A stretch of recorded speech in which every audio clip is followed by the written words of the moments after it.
Welcome to the Department of Drug and Alcohol Program's Family Learning Series.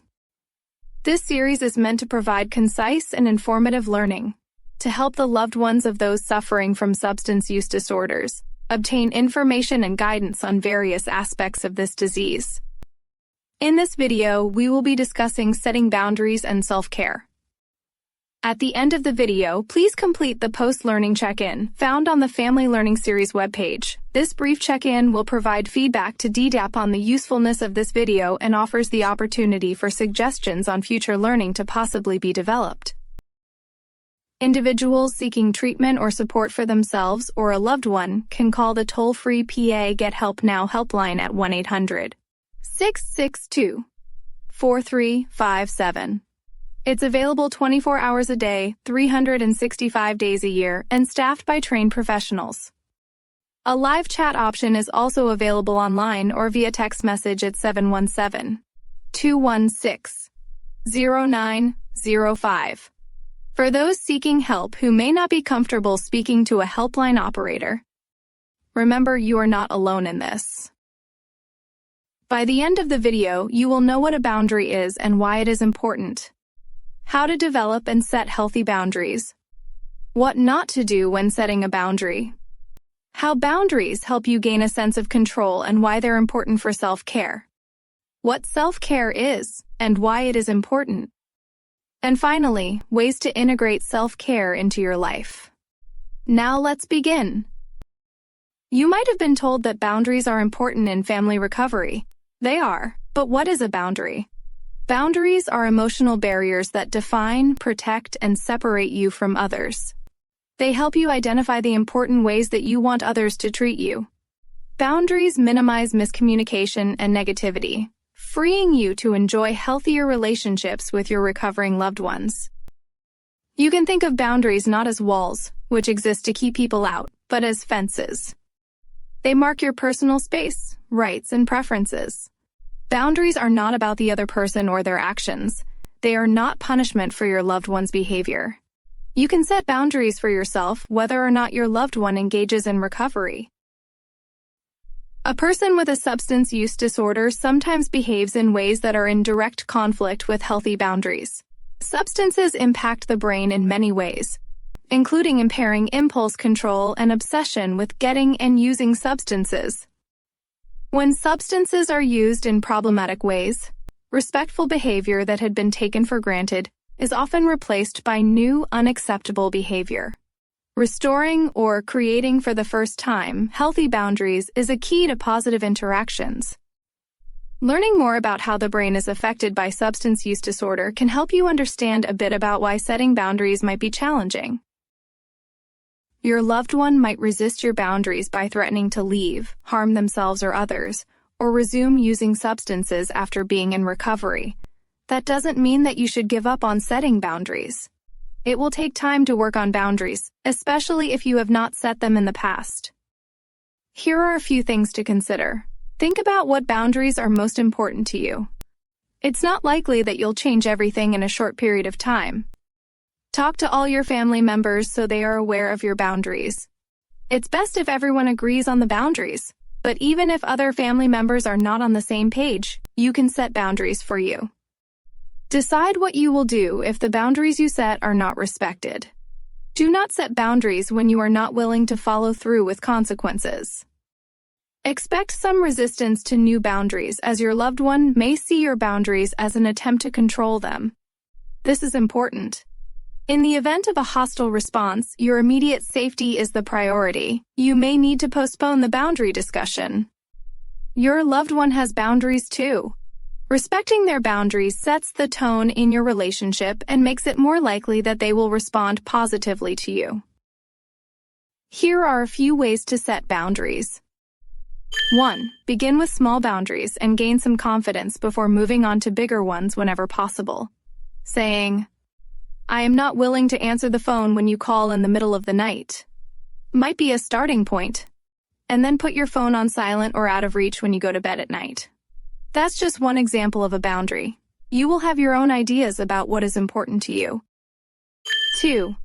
Practice communicating boundaries with a person other than your loved one and ask for feedback on how well you communicated. This is where your support group, counselor, or therapist can be very helpful. If you attend a support group like Al-Anon or Nar-Anon, set up a time to talk with other group members and run through what you might say to your loved one. Often, an outsider can make good suggestions for what will work. 3. Be open, honest, and direct about your expectations. You don't need to be nasty or mean. Just stay on topic and simply state your intentions. You could say, "I expect you to pay your share of the rent by the 1st of the month." For example. 4. Be clear and specific about unacceptable behavior. Communicate your expectations with as little emotion as possible and without anger or threats. Have boundary discussions when you are calm. It's okay to walk away from the discussion if you feel yourself getting upset or angry. Come back to it when you have calmed down. 5. Keep boundary discussions short and to the point. You do not need to justify, explain, or give reasons for your boundaries. You have a right to ask for what you want and to say no when you want. 6. Use I messages whenever possible. For example, "I feel angry and afraid when I am around you when you are using." "I will not allow you to visit my home if you are using." The best approach is to be positive and assertive, not aggressive. 7. Don't use a boundary discussion as an excuse to preach, nag, or lecture your loved one. Most people shut down when someone is talking too much. 8.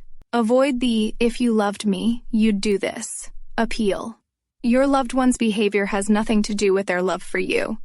Their behavior is likely a symptom of the illness they have and has nothing to do with you. 9. Mean what you say. Say what you mean, and do what you say you're going to do. It's easier said than done, but you can do it. Some recovery programs describe boundaries as hula hoops. This can be a helpful way to visualize boundaries. Imagine that you have a hula hoop floating around your waist all the time, and imagine that others also have hula hoops around them. In your hula hoop are your body, thoughts, actions, opinions, values, dreams, and wishes. Out of your hula hoop is everything else. Other people, their thoughts, behavior, and actions are in their own hula hoops, not yours. Thinking of boundaries as hula hoops can help you sort through things you can and cannot control. If it is in your hula hoop, you can probably control it. If it is out of your hula hoop, the energy you spend in trying to control it will be wasted. It's important to remember that boundaries are not about punishing your loved one or proving you are right. Boundaries help you take care of yourself. This can feel strange if you have been used to taking care of another person by doing things that they should or could do for themselves and making their feelings your responsibility. Sometimes, when we begin to set boundaries, old emotions and memories come to the surface, especially if you grew up in a home where boundaries were not clear or healthy. Getting support as you navigate boundaries is essential. What do we mean by self-care? Caring for yourself doesn't mean that you don't care about your loved one. It means that you respect yourself and your own needs because you know you must care for yourself first. You know how the airline always tells you to put your own oxygen mask on before helping someone else put their mask on? That's a good way to think about self-care. But how do you get started? Substance use disorder can really throw our lives out of order. Take some time to reflect on how you have been impacted by your loved one's substance use and pay attention to your own emotional state over time. How has life changed for you? Ask yourself what you want your life to be like, how you want to feel, and what you want to accomplish.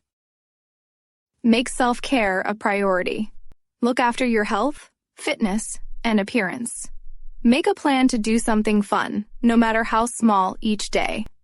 It might be calling a friend, taking a walk in a beautiful park, or making a long-neglected appointment for a checkup. Give yourself a break from your loved one. Enjoy a night out where you don't talk about your problems, go on a picnic or to a beach. It might have been a while since you thought about what you like and what you want to do. Now is the time to put yourself first. Learn to relax.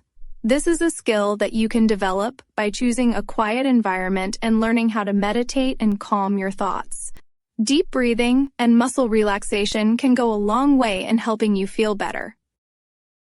When you feel yourself being drawn into someone else's drama, stop for a minute and ask yourself if it is your responsibility to handle the situation. Call a friend or support person if you need to talk through your response. This is a way to create new patterns and take care of your own needs. Sound easy? It's not. Self-care and setting boundaries is hard, but it is essential to creating good relationships with others, especially people with substance use disorders. Consider the time and effort you put into setting boundaries as doing something nice for yourself after all you have done for others and to help your family recover. No one keeps perfect boundaries all the time. Everyone struggles to manage boundaries, but you can get better at it with practice and support. You have made a good start by seeking out and listening to this information. Thank you for watching DDAP's Setting Boundaries and Self-Care video. Please complete our quick post-learning check-in so we know how beneficial this was for you, and to offer any suggestions you may have for other videos you would like to see. Don't forget, you're not alone.